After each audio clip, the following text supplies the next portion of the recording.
Tonight, locally, you'll have the option with recommendations from the CDC and the ACIP, the Advisory Committee on Immunization Practices, to make the distribution according to the high priority groups. Healthcare workers recommended to be among the first to get COVID vaccinations. The latest on the race to get a vaccine approved. Plus, the clock is ticking on a spending bill to keep the government funded. Could a deal be within reach? And this could certainly tip over into a caliphate type idea like we saw with ISIS. Tens of thousands of Christians killed in Nigeria. What's being done to stop the targeted terror? All this and more tonight on Faith Nation.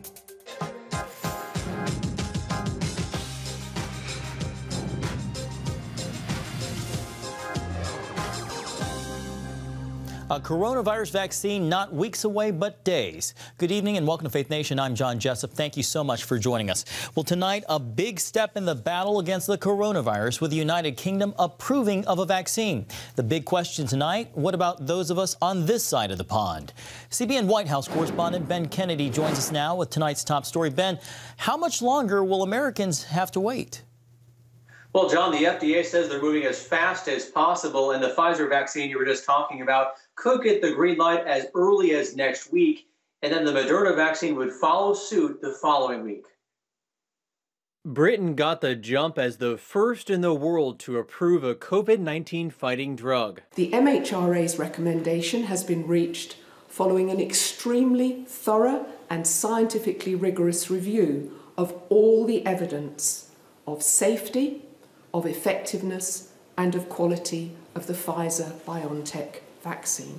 As the U.S. waits for its shot, the CDC voted that first doses should go to at-risk seniors and frontline healthcare workers. In discussions with the jurisdictions, most of them believe that they can vaccinate all of their healthcare workers within 3 weeks. That adds up to 21 million in clinics, hospitals, and pharmacies, plus about 3 million high-risk seniors and caregivers in long-term facilities where 40% of all COVID deaths in America take place. We have plans that will start with all 37 Chicago hospitals, and we have plans for all 128 long-term care facilities. If we can pull together as a country and in the next 60 days vaccinate all of these residents, we can cut the death rate almost in half. Nationwide, nearly 100,000 Americans are currently hospitalized with COVID. This as the CDC is expected to announce new quarantine recommendations, reducing time from 14 to 7 days, following a negative test after close contact to a COVID-positive patient, and 10 days with no test. Now, Health and Human Services Secretary Alex Azar issued an appeal today to people who have recovered from COVID to donate plasma, as it could make a big difference for those battling the disease. John? All right, CBN White House correspondent Ben Kennedy. Joining us now is Dr. Kevin Pham. He is a visiting policy analyst at the Heritage Foundation. Dr. Pham, thank you so much for being with us. In a recent piece you wrote, you focus on the pandemic response and center in on nursing homes. Dr. Pham, where did we go wrong with nursing home facilities? And in your opinion, why are they the key to controlling an outbreak? They're the key to controlling the devastating effects of the outbreak is what it is. Where we went wrong is that all of the pandemic response efforts should have been focused first and foremost on the nursing homes, because we knew very early on, as one of the few things we knew about COVID-19 was that it disproportionately affects those who are older, specifically 65 and older. There was a report in the CDC that back in March 18th that found that 80% of mortality was in those who are 65 and older. So all of the efforts should have been directed there first. And the fact that we still have a large number and an increasing number of cases in nursing homes means that we just haven't put enough good effort into protecting the nursing homes. Dr. Pham, we've seen a large increase in testing here in America. Has it been enough, though? Sheer numbers-wise, yeah, we've been routinely hitting over 1.5 million tests a day in November. So the numbers is pretty good. But what we really need to be doing is testing the people who are going in and out of these nursing homes. You know, the NBA had this sort of bubble system where they tested people before they went in and worked the NBA playoffs. And I think a similar situation where you have nursing home workers working in or living in a dormitory on the premises, so they don't have to go in and out, and so they only need to be tested once when they come in. I think that would be something helpful. You know, if it's good enough for LeBron James, it should be good enough for my grandma as well. I think that is sound advice there. Dr. Pham, a CDC panel released new guidance that recommends long-term care facility residents like nursing home patients should be among the first to receive a COVID vaccine. Again here, why is that so important? That is incredibly important because the nursing home residents are the ones who are most at risk. We know now that the majority of the transmission occurs within a household. And a nursing home is essentially a very large household where you're concentrating the most at-risk individuals. So the vaccines going to nursing homes or long-term care facilities, going there first, that would have the most tremendous effect on the severe effects of the pandemic. So that would be where it would be the best use. And finally, just in a sentence or two, if you can, how many Americans need to be vaccinated to effectively put an end to the pandemic? And second part of the question, how do we reach a targeted vaccination rate if some doctors and nurses are on the fence about the vaccines themselves? What you're asking is herd immunity. Right now, it's estimated to be about 60 to 70%, depending on what values we're finding here and there. But we should be looking at over half if we want to look at vaccination rates, although it does seem like the virus seems to slow down with about 20 to 40% of the population of a community who are immune to this. So that's when the virus starts to slow down. So we might not need that whole 60 to 80%, 60, 70, or 80% of the population to be vaccinated. To get to the needed level of vaccinations, then it really needs to be a public messaging campaign. A lot of people are skeptical about this, right. This vaccine, but it's important to remember that the acceleration was in taking out all the risk of the bureaucratic, the logistical concerns of a vaccination. All the safety precautions were kept in place, and tens of thousands of people have received this vaccine as part of clinical trials. All right, Dr. Pham, we are unfortunately out of time. Thank you so much for being with us, Kevin Pham. Thanks so much for having me. Well, time is running out for Congress to come up with an agreement to keep the federal government running. Just 9 days until the December 11th deadline when the country faces a government shutdown. Lawmakers are negotiating how to divvy up about $1.5 trillion for agencies to spend into next year. Still unclear whether President Trump will sign off on the deal. Failure to pass a spending bill could have a devastating effect on the healthcare industry and the fight against COVID-19. Operations could be short-staffed or interrupted at a time when cases and hospitalizations are spiking. Well, joining me now is David Brody, CBN chief political analyst. David, what are the chances we'll see a deal get done to avoid a shutdown, and before how long? 100%, John. I mean, this is going to happen. Look, they've got so many crises, is that the plural? Going on in Washington. This is the last thing they need. Look, with COVID raging and a coronavirus stimulus bill trying to figure out a way through Congress, the last thing anyone needs at this point is a government shutdown. So both sides will find a way to get it done. It might be a stopgap measure into January, February next year, but it'll happen pretty quickly. Slate published an article, David, that highlights the challenges for a Biden administration beyond a GOP-controlled Senate, pointing specifically to a 6-3 Supreme Court conservative majority looking to rein in government overregulation. David, talk about the challenges that lie ahead for Democrats in this changing political landscape. Well, John, there's a big challenge, and it is right at the Supreme Court. But can we just stop the nonsense of 6-3 on the Supreme Court? That's what the mainstream media trots out. It's not 6-3. It's 5-4. Now, having said that, 5-4 in the conservatives' favor. But this idea that the conservatives have this big majority on there, it's not the case. John Roberts has been, by and large, siding with the liberals, especially when it comes to some of the more controversial cases. Now, what the big argument's going to be about is that Biden is going to want to kind of go to an FDR presidency. He's going to want a lot of administrative decisions coming from his government or the government, and therefore the question is going to be all about government overreach, and that's going to affect environment and a lot of other different issues. So that's where the struggle is going to be. David, there's an awful lot of talk going on about potential pardons before President Trump leaves office. Your thoughts here? Yeah, no, I mean, we'll see. Donald Trump calls it fake news. Look, there's debate in the legal community about whether or not a president can pardon himself. The only way it could probably happen is if President Trump actually stepped down under the 25th Amendment, had Vice President Pence pardon him, and then Donald Trump becomes president again. I mean, that's technically a way it could happen. Other than that, there's a lot of doubt as to whether or not he can even pardon himself to begin with. David, finally, there's reporting that President Trump will skip the inauguration and instead announce another 2024 White House run. How do you think that would go over? And secondly, would that effectively squeeze out other Republicans who have aspiring aspirations for higher office? Well, it'll go over well with 75 million people in America, the ones that voted for Trump. The rest of them will think it's the clown car. So it just depends. But look, does it surprise me? Could I see him doing that potentially, eventually, if all of this election fraud stuff just ends up dissipating? Sure, I can see him doing that. And I can tell you right now, let me show you the reaction of Nikki Haley on that. Let me show you the reaction of Mike Pence on that. And a few other folks, Tom Cotton as well. They're not going to be happy with that at all. David, real quickly here, I think we have less than half a minute left. Can you tease out, I know you just did an interview with Senator Mike Braun from Indiana. Can you tease that out for us?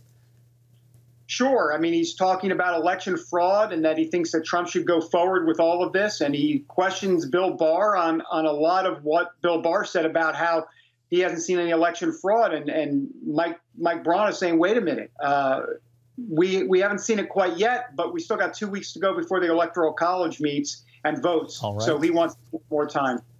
And we'll have more on your interview tomorrow on Faith Nation. CBN Chief Political Analyst David Brody, thanks for being with us. Thanks, John. Are Americans growing cool on climate? And what that means for policy changes in the Biden administration. That and more when Faith Nation returns.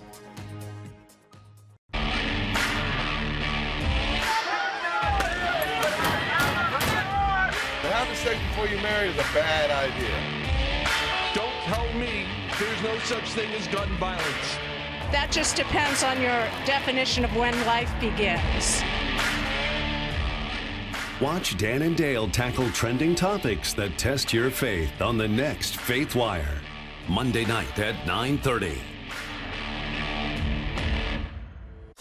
The Global Lane takes you around the world, providing facts over fiction. What might rising trade and geopolitical tensions mean for you on the home front? With over 45 years of experience, award-winning journalist Gary Lane brings you the truth from a global angle. What about the issue of immigration? World news analysis you won't see anywhere else. And it's all right here on the Global Lane. Watch The Global Lane, Thursday night at 9:30.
And welcome back. Joe Biden surprised some when he named former Secretary of State John Kerry as a special envoy for climate.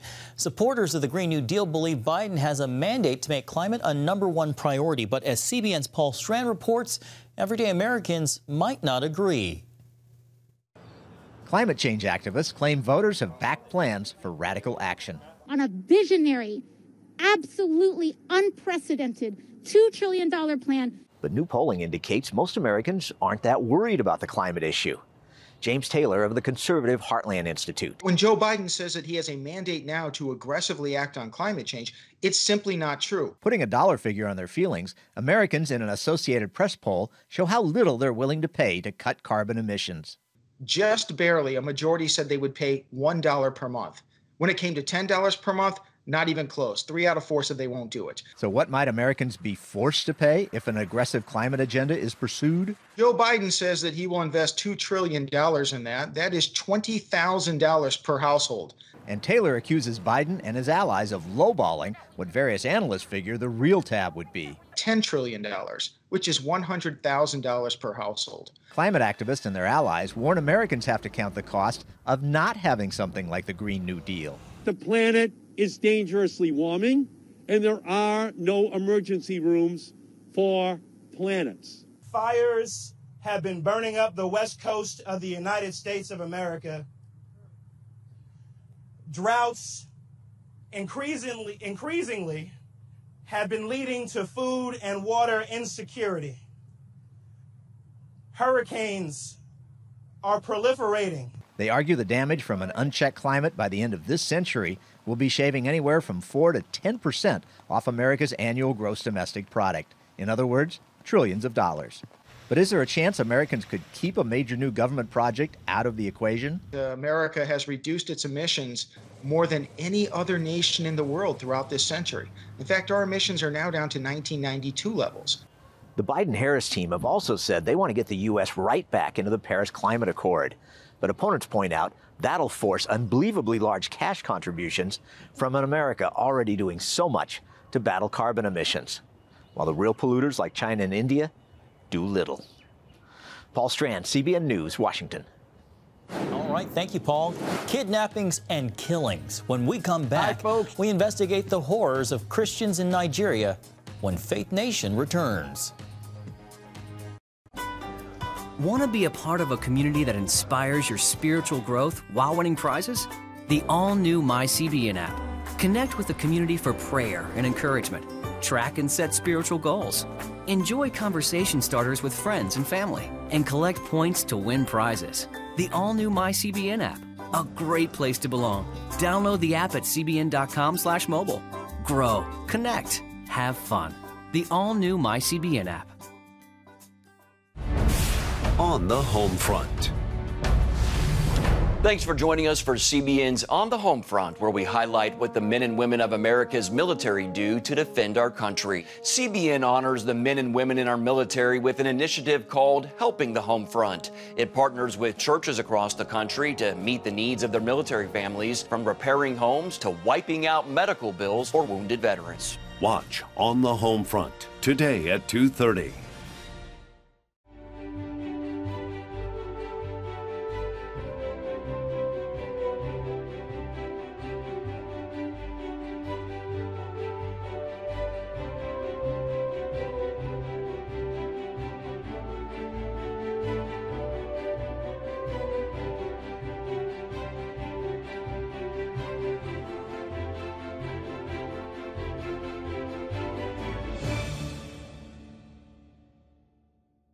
Too often, we carry baggage from our past. You know what it's like. It affects everything and everyone in our lives. It's always there, weighing us down and keeping us from achieving true happiness. But do you know God never meant for us to be trapped in the past? You can be free of your baggage. Learn how God's forgiveness leads to changed lives and new beginnings. Call the 700 Club. Well, welcome back. Terror on a massive scale, a genocide against Christians across several African nations, with tens of thousands being killed in Nigeria alone and millions driven from their homes. So what's being done to stop the savagery? CBN's George Thomas brings us the alarming report. Nigeria's army recently released this poster of its top 100 terror targets. Among them, Africa's most wanted man, Abubakar Shekau, head of the Islamic terror group Boko Haram. This person has been unsettling not just really northern Nigeria, but an entire region. In video obtained by a Nigerian newspaper, the Boko Haram leader, surrounded by bodyguards, boasts he will never get caught because he's doing Allah's work. Shekau adds the war in Nigeria will continue even after him.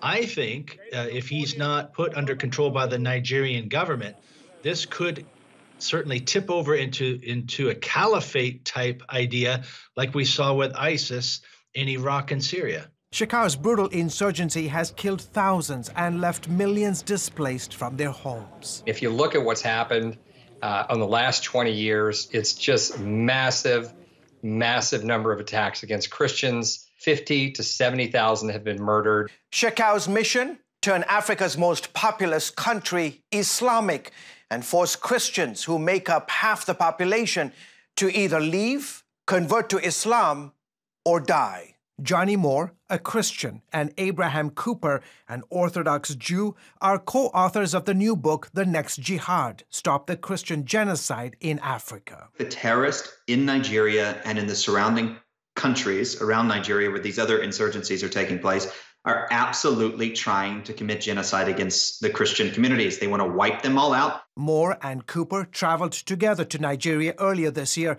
meeting dozens of Christian victims of Muslim persecution. Many of them just feel helpless at this point. You never know where it's going to hit next. Their faith, however, remains unshakable. And speaking as a Jewish rabbi, an Orthodox one, I was very inspired by their faith. To make matters worse, in Nigeria's so-called Middle Belt region, where the Muslim North meets the Christian South, another terror group made up of Muslim Fulani militants are also terrorizing Christians. More than 1,200 Christians were hacked to death in just the first 6 months of 2020 by Fulani militants. Middle of the night, coming into Christian villages, burning down the homes, killing the people. Just really, really horrible. The Wall Street Journal reporting how jihadist groups set up random highway checkpoints searching for Christians to kidnap for ransom or simply murder on the roadside. One of those abducted, Polycarp Zongo, pastor of a church east of Abuja, the country's capital city. The terrorist group releasing this video of Pastor Zongo appealing for his release. They too captured 2 Christian women who are also here with me.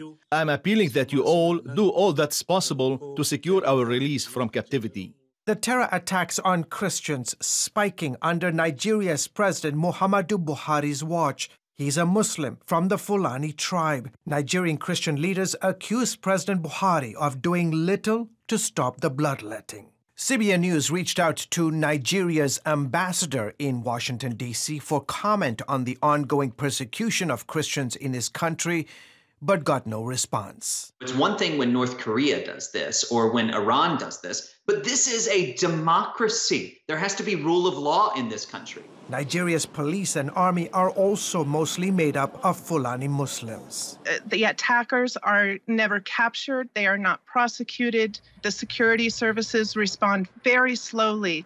A full day can go on with attacks happening and no security shows up. And frequently, the government officials will provide cover. Meanwhile, the COVID pandemic making the plight of Nigeria's Christians even worse, especially in provinces ruled by Islamic Sharia law. When the government sends food into these areas, the extremists and the leaders under Sharia law are intentionally keeping food and aid from the people that they consider to be infidels, but these are Nigerian citizens. And it's not just in Nigeria. After losing ground in Syria and Iraq, the top general of U.S. Special Operations Command in Africa is warning that Al-Qaeda, ISIS, and other Islamic terror groups are gaining ground in other parts of Africa. On November 10th, ISIS-linked fighters attacked a remote town in northern Mozambique, beheading 50 people in a soccer stadium and kidnapping scores of women. This summer saw a slew of jihadist attacks in Niger, Chad, Cameroon, Burkina Faso, Mali, Tanzania, Kenya, and the Democratic Republic of Congo. Moore says for radical jihadists, Nigeria remains the big prize. This is the most important country in Africa, the 10th largest oil reserves in the world, the largest economy on the continent. Dr. David Curry, whose group Open Doors has listed Nigeria as the 12th worst place in the world for Christians, is urging the next U.S. administration to make Nigeria a top priority. This has massive international implication for the entire continent, but we need to focus on what's happening in Nigeria. Otherwise, we could have a massive upheaval in that very important place in the world. Moore and Cooper hope their book will help our political leaders and people around the world understand the crisis facing Nigeria today. And I can tell you, every minute the world is asleep is another minute that someone dies. And so whether it's the Jewish rabbi who's been fighting his whole life against injustice, or the Christian pastor who sees them as family, this is an injustice for the whole world, and now it's time to stop it. George Thomas, CBN News. Thank you, George. Oh, little town of Bethlehem, how one live nativity is bringing the story of Christmas to life in the nation's capital.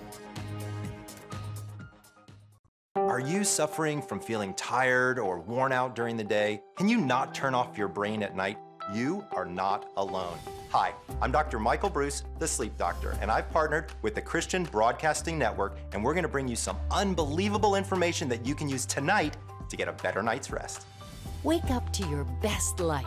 Call 1-800-700-7000 or go to cbn.com to get your free copy of Protect Your Sleep today. Nutrition, exercise, essential oils, weight loss, and more. It's Healthy Living with Lori Johnson. Talk about what's in this. Join CBN health reporter Lori Johnson to get the latest information from today's top health experts. This is fantastic.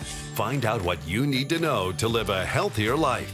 Watch Healthy Living, Tuesday night at 9:30.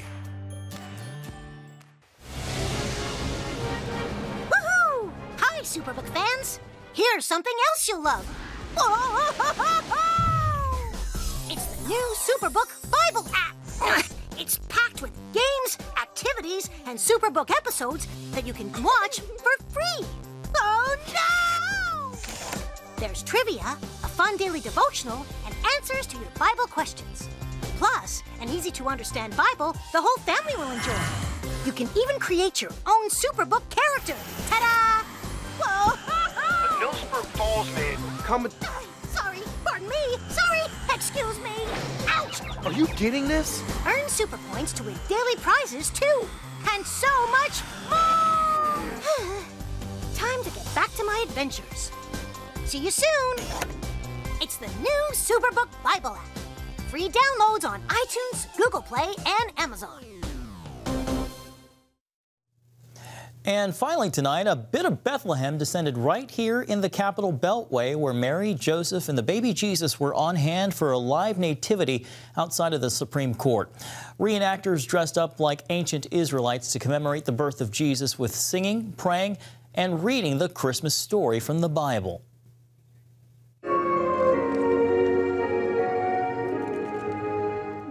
The group Faith and Liberty puts on the live nativity each year.